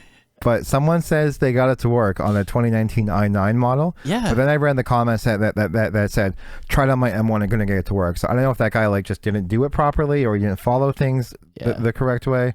But I have one person who says it did work on the i9, and then one person who tried on an M1 and said it didn't work. But it only affects LG C10 owners. So the C1 doesn't have it, and the C2 apparently doesn't have it. Wow, are you kidding me? Right. We got screwed. Yeah, we got screwed. I guess I can plug it into my LG. We have like the O20 C1 processor, or whatever, and then like the C1, the C2, or the C1 has like the O22, the O21N, and then the C2 has the O22, and those apparently register fine on M1 Max. Okay. But ours does not. Yeah. So currently we have 420 with chroma subsampling, and it's a pain in the ball sack to get it to work properly. Yeah. So I remember we were playing with this before you got your new Mac, which was we were using that display resolution changer. Yeah. Remember that? Yeah, and that works great for things like what's the word I'm looking for? For like getting like your pixel subsampling properly. Yeah. But it still left the colors jacked. Yeah, you're still 420. Yeah. So you still have to deal with that, which is, that's a big shame. But yeah, I don't know, man. I kind of want to test it out because I could plug it into my C1. Which is behind me, and then you do have a C1, so you could do a test for like a real test. Yeah, I could do a real test and to see like an educational test. Dude. Yeah, what happens and like do I get 420 and then do I get it proper 422 on the actual guy over there? Dude, this is pretty crazy. Off topic. I just looked down and I've been doing 8K for an hour and 30 minutes. Yeah, hell Can't do that on the R5, man. You couldn't. On the R5. No. How are you powering right now? Battery? Just a battery grip. Yeah. Okay. Nice. Yeah. It's pumping. It's probably draining pretty good, but yeah. Oh, I can't really. Did you get the dummy? Did you get the dummy? No, I just got the battery grip. Yeah. Well, I guess if you have that much battery, you're good. Yeah, we'll see. Yeah. So let's change topics, dude. Unless you want to talk about something. But you had other topics too on your list. Yeah, I'm just looking at the list. See, the thing is, I'm thinking that maybe we have a whole month before WWDC, and I think that's going to be a big portion of the show. I can't wait for it, man. Yeah. I don't know what to expect at all. Yeah, okay, so WWDC is always like their software. It's their software thing, but sometimes they release new hardware. Yeah. So, like, could it be the Mac Pro for developers, or maybe we just save this for another podcast? Well, you know how they talked about and then we do our other topics. Well, we have a little bit of time, so we can till WWDC, so we can wait for predictions. Yeah. So over a month. We'll talk about it like next podcast or the one after. We could talk about anything, dude. WoW expansion. Isn't there some new WoW expansion? Yeah, the WoW expansion was announced. I don't play WoW currently, but like I still feel like it's a popular game. This is the first expansion. It's called like Dragonflight or Dragonblight. I did see that, yeah. It looks cool. It looks like WoW. Don't they have a new dragon race? Yeah, they have a new dragon race, a new dragon class called like Evoker or something, which looks kind of overpowered.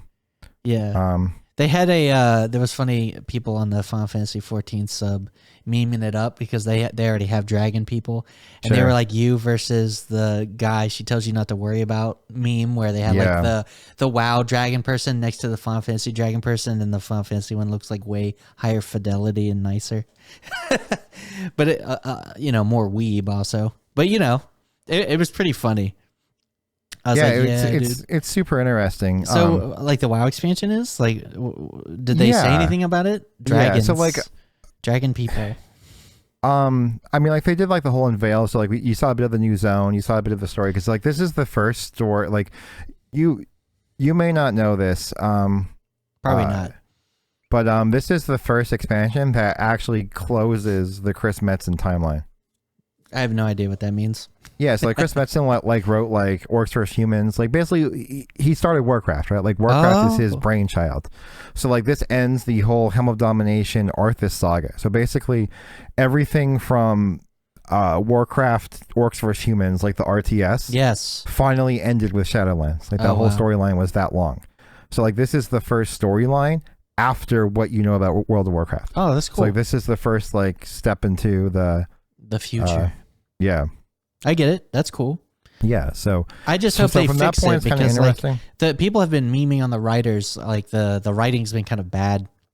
And yeah, like, it's been really bad. Yeah. So like Chris Metzen left around, I think around Cataclysm. Yeah, okay. Which was like the last good expansion, right? So yeah, basically. I mean, I don't know if people liked what did people like? I don't even know, because I left after Pandaria. I left after Pandaria. Legion. People like Legion. Legion was good for the gameplay, not for the story. Okay, yeah. That's what people say, yeah. Okay. But yeah, so I think they've fallen from grace, right? Story and gameplay in current. Yeah. The raids were fun when we were raiding together, but other than that, like, yeah, so I didn't care about any of the additional content. I mean, like, I don't want to talk too much about the story in case people don't know it, or they haven't played it yet, you know what I mean? Or like they're still going through Shadowlands content, things of that nature. Yeah. So yeah. So but we can talk gameplay. Yeah, so one thing that's kind of interesting to me, maybe not, but maybe a little interesting to you, is the Evoker is going to have QTE abilities. Really? What? Like QuickTime event abilities. We're like, yeah. That's so weird. Like, yeah, it's really weird for a game like WoW, right? Yeah. Where, like, holding down an ability will do something different than if you just tap it. That's or, you know, you may have to activate it and then activate it again at a specific time. Oh, wow. They're not going to change the other classes to have that, are they? I don't believe so. But not right now. But if people like Evoker, the Evoker looks busted. Like, I feel like any class that has supreme mobility is just going to be overpowered for a while. Like the Demon Hunter. You know what I mean? Right. So. Interesting. We'll see, man. So yeah, they also introduced dragon riding, which apparently is like flying, but not like flying. What? Yeah, I don't know. Who's flying? I don't know. What's going on? So like you basically just like mount a dragon, right?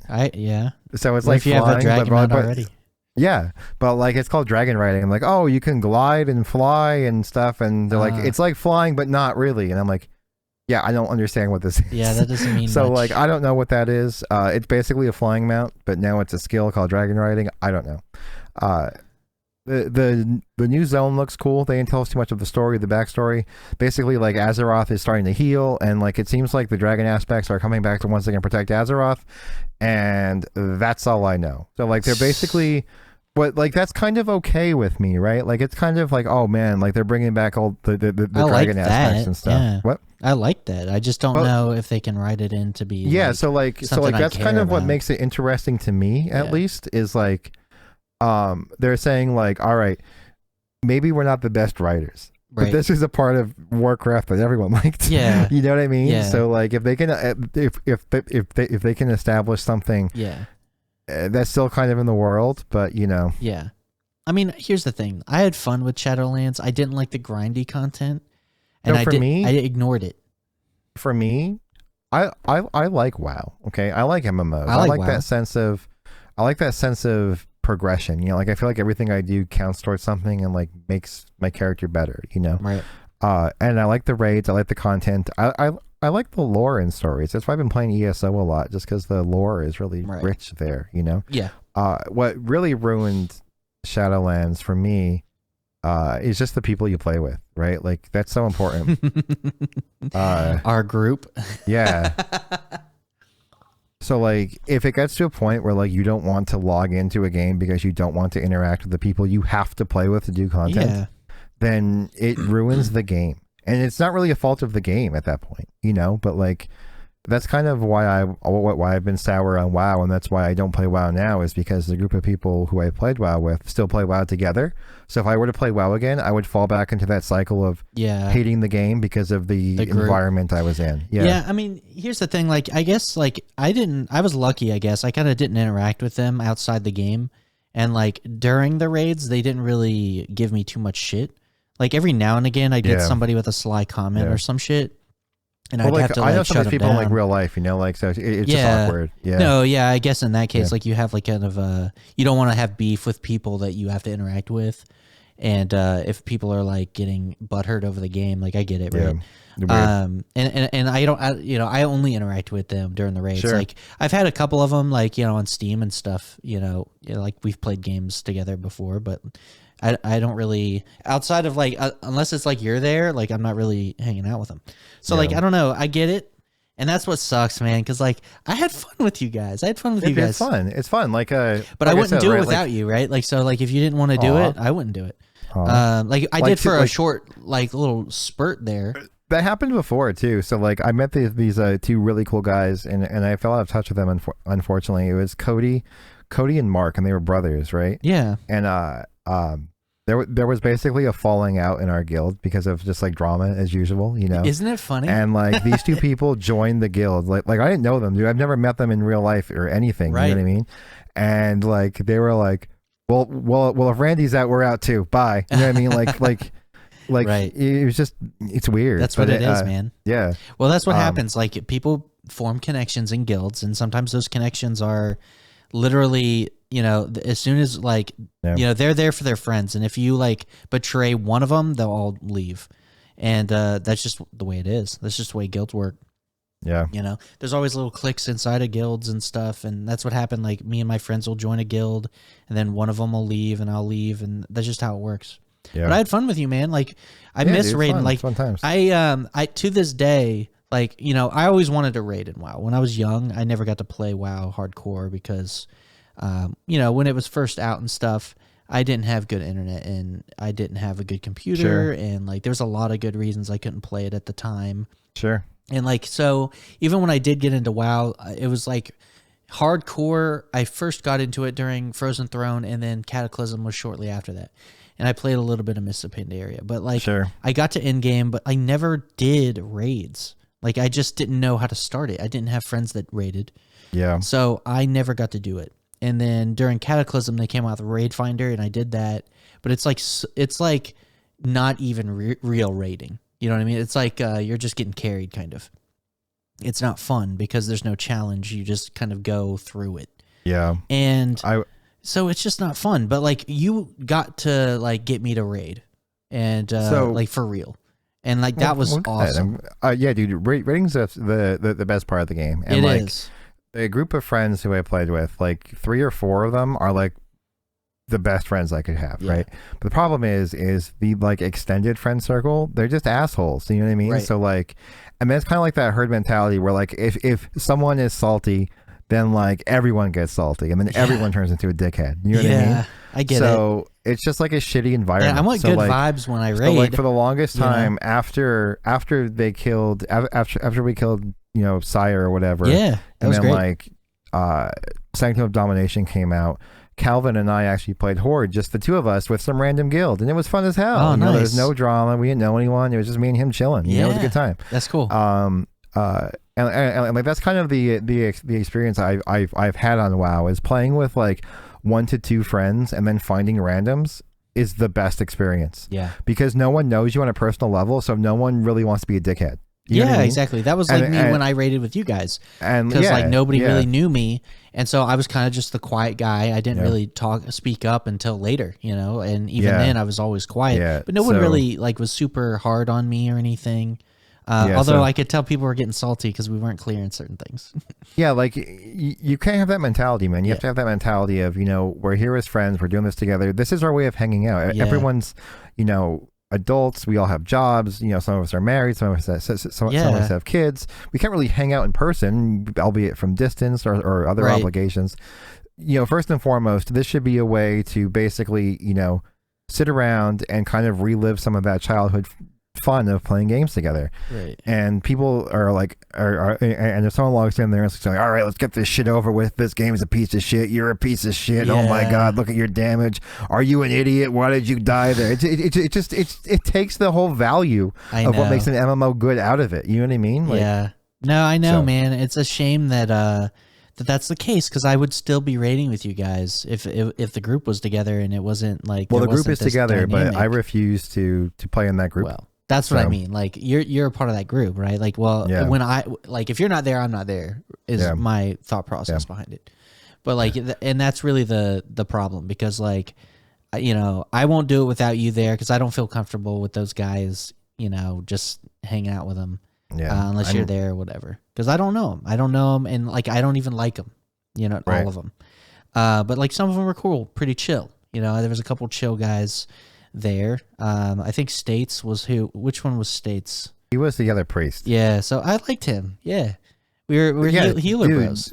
Dude, States is a great guy. Like, States was chill. Like States. I know he was salty, like, because we both had to heal, and like if I'm not States healing, and I have a really great relationship outside of WoW. You know what I mean? And like, for example, so he just like redid his kitchen, and like he has a really cool girlfriend and stuff, and he lives about an hour away. He's like, yo, dude, you gotta come down and visit, bring Kelly, like super cool guy. I love States to death. But in game, like if you pull something, he'd be like, oh yeah, you're a fucking retard. You know what I mean? And like, you just have to know that States. You know what I mean? Like, that's fine. I get it. Like that's how he is. He's a salty dog. You know? But then there was someone else in our group who didn't like me personally, for reasons that like I don't think are a big deal. And like, what the reason is, or what I believe the reason is. And then every time he would just attack me personally.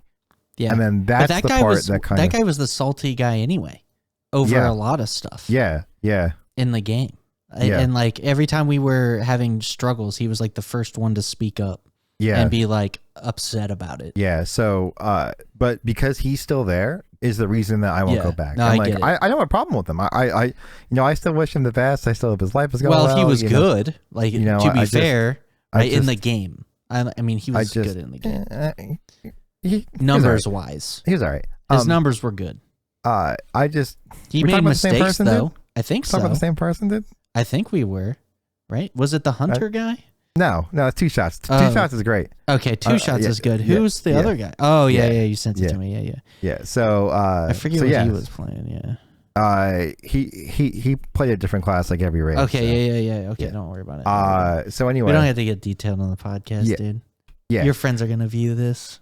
So anyway, WoW's great with friends. You know what I mean? And most MMOs are great with friends. The problem with other MMOs is like WoW has that like skill ceiling that like a lot of MMOs lack, and like WoW's combat just feels.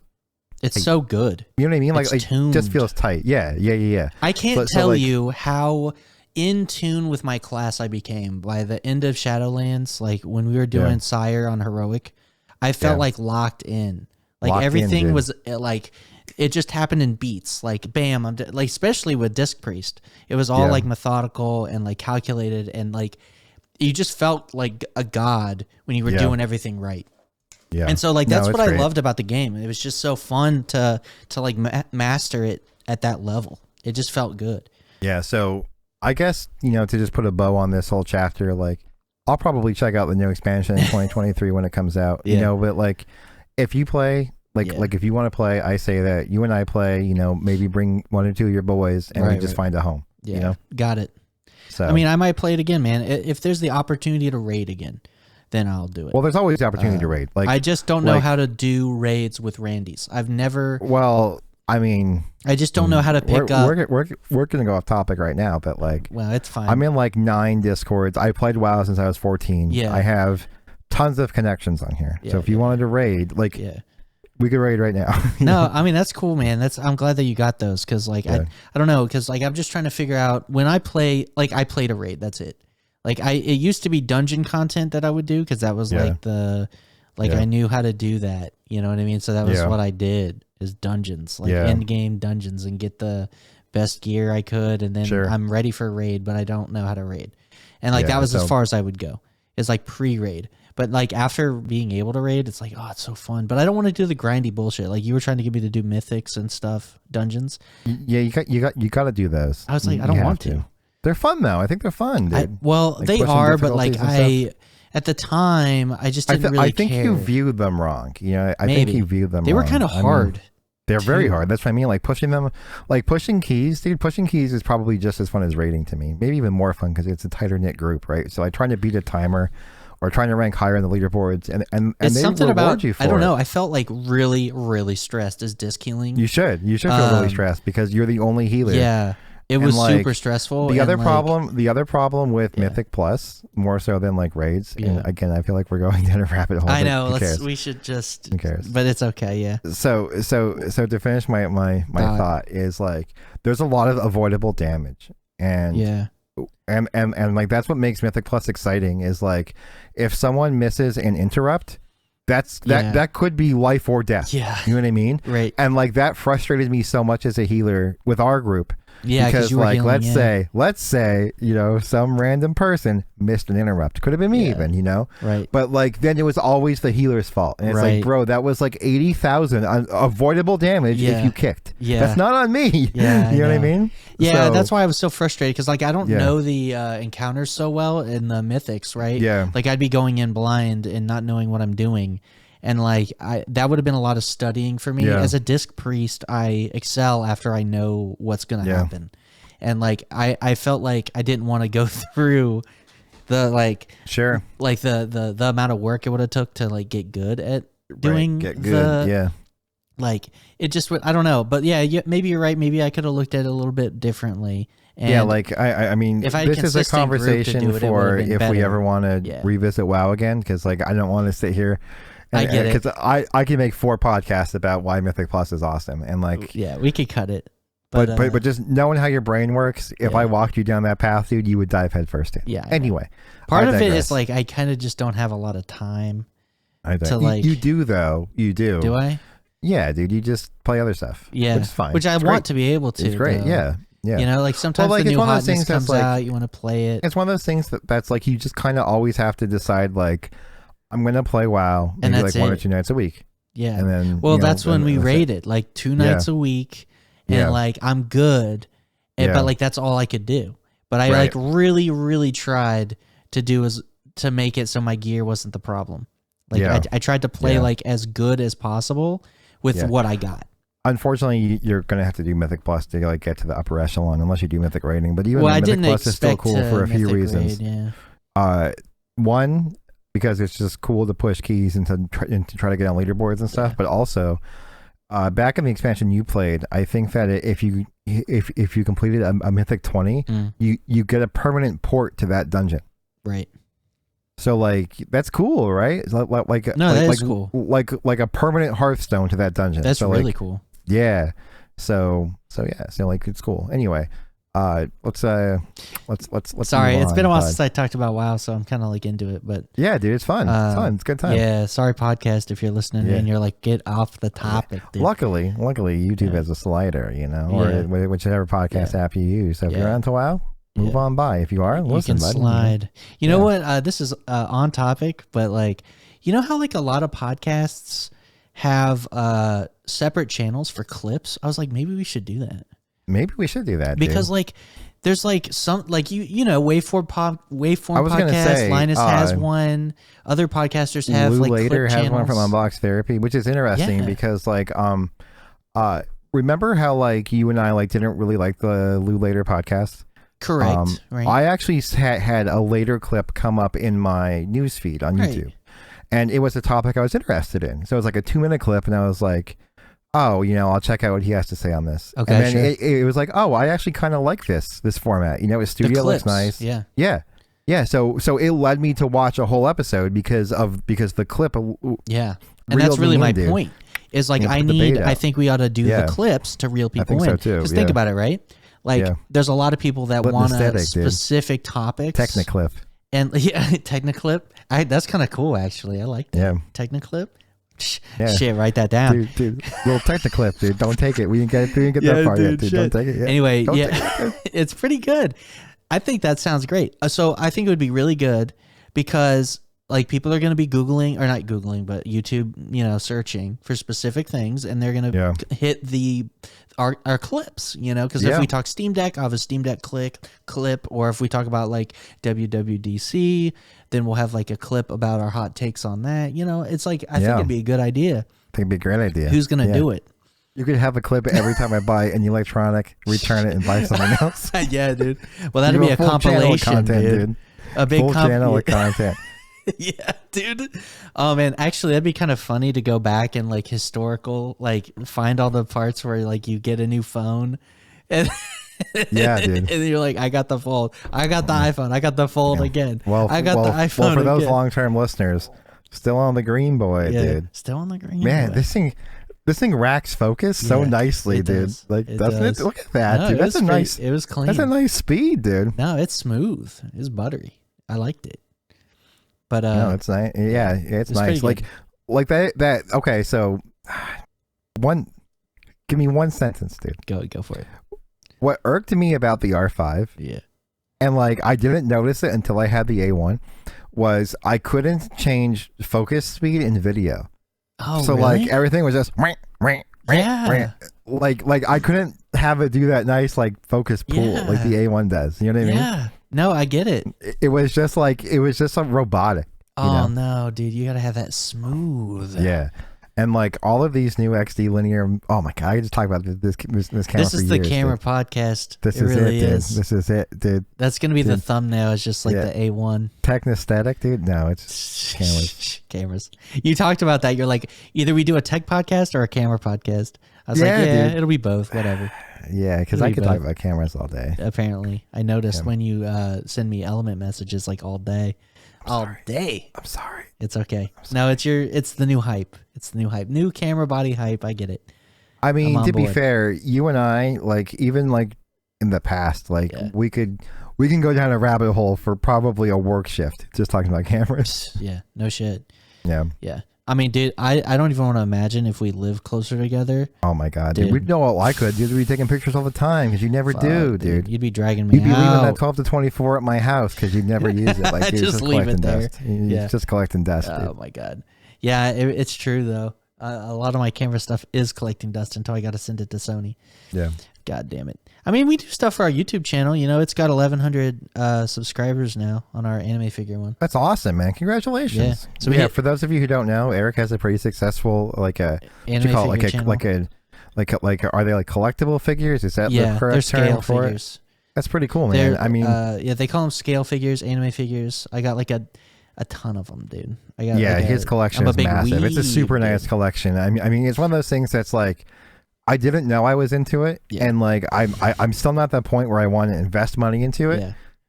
But thanks to you, I get it. You know what I mean? Yeah, I try to make you understand it because I know it's like the big nerdy thing. You know what I mean? Like it's kind of weird for people that don't like know what I'm doing. And they're like, what's going on, dude? But yeah, we collect anime figures. We got like a ton of them, bunch of displays. You can see some of them behind me chilling on my little dude, they're table. really nice. Yeah. Some of them are a little not safe for work. Not safe for work. Yeah, like that one's in a bikini back there. You can see. Yeah. But our YouTube channel is doing pretty good. We got like 1,100 subs. It was 1,000. Can I ask you a question on that, dude? Yeah, go for it, man. So like, I know you kind of like read a lot of anime and play a lot of anime games and stuff. When you go figure hunting, sure. Do you buy a figure because it's like, oh, and I'm just gonna say something I'm familiar with. Oh, I like Dragon Ball Z. I'm gonna buy some Dragon Ball Z figures. Or do you simply go to a website and be like, oh, this one looks really nice. I'm gonna buy this one. I don't know what it's from. No, that's a great question, man. Actually, I've had that question quite a bit. So the truth is, I actually don't know where most of my figures come from. And it's because when we shop for figures, we're doing it from an art perspective, and we judge each figure on its own merits. So we'll be like, how does this look aesthetically, right? So like, does this have a good design, art design and direction? And does it look like it's a high quality figure? Like we fall in love with the figure, not with the character. Although there are exceptions, right? Because obviously, you know, I got a Goku, you know what I'm saying? I have a Goku too, I got a Goku. It fell off the wall though. Yeah. And like I have favorites, but like, you know, if I watch an anime, right? Like I've watched Made in Abyss, so we got Made in Abyss figures. I've watched like a couple other series and I got figures for those. But it's very rare Most of the time, we just get the figures because we like them, not because we know the characters. Since we're on the topic of figures and like models and stuff, yeah, I have a off-topic question that I wanted to ask you. Go for it. Because it involves one of your things, and I want you to make me something. Oh, no. So when I bought my Alpha 1, I went to the camera store. And they had like, it's a big camera store, unique photos. So like they had like a Sony section, a Canon section, a Nikon section, a Fuji section. Sure. You know what I mean? But like at the Sony section, they had like these like desk things, right? It's probably about the size of like a soda can type deal. Yeah. But it was just the Alpha logo in orange. And I was like, that looks so cool to like put like where all my camera stuff is. Yeah. But I couldn't find a 3D model on Thingiverse. Oh, you want me to model one? So I was wondering if you could model me a Sony Alpha that I could 3D print in Blender. Oh, that's super easy. Yeah. Yeah, dude, that'd be awesome. Yeah, I can show you how to do it if you want. Yeah. So you could do it yourself. It's actually, it'd be super easy, man. Yeah. Yeah, I mean, that's no problem, dude. Cool. Do you got orange? So, I do have orange. Yeah. Again, not to get off on a tangent, but if anyone 3D prints out there, I strongly recommend checking Joanne Fabrics.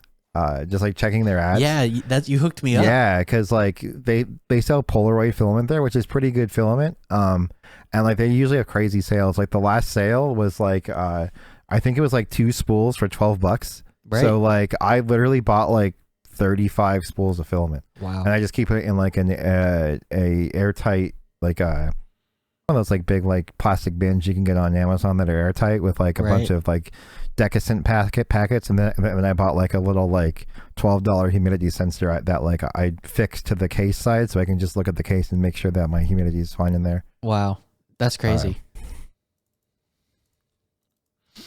Anyway. yeah. Again, off topic. Yeah, we jump topics like crazy, dude. But it's okay. Dude. I mean, we're kind of wrapping up the podcast anyway. Yeah. So I mean, if we want, we could wrap it up, dude. Or we could, I do want to say though, I think next podcast we are going to tackle WWDC because we got a little off the rails today. I think that'll be interesting. Well, it's okay. We had a lot of topics, but we had like hardcore ones, dude. Yeah, we had hardcore ones. Yeah, but we can wrap it up, dude. Yeah. Let's bring in the music. The music is so good, man. I love this song. We should change it up sometime. You know, I'll pull up Ableton and have some fat beats, dude. Mix it up. Anyway, guys, thanks for listening and watching the Technosthetic podcast. It's been a great week. We talk about cameras. It's nothing else. All podcast long. Maybe next time we'll talk about something else, but not this time. But it's okay. Check out technosthetic.com and you can see where you can listen to us and watch us. And we'll see you guys next time on the podcast.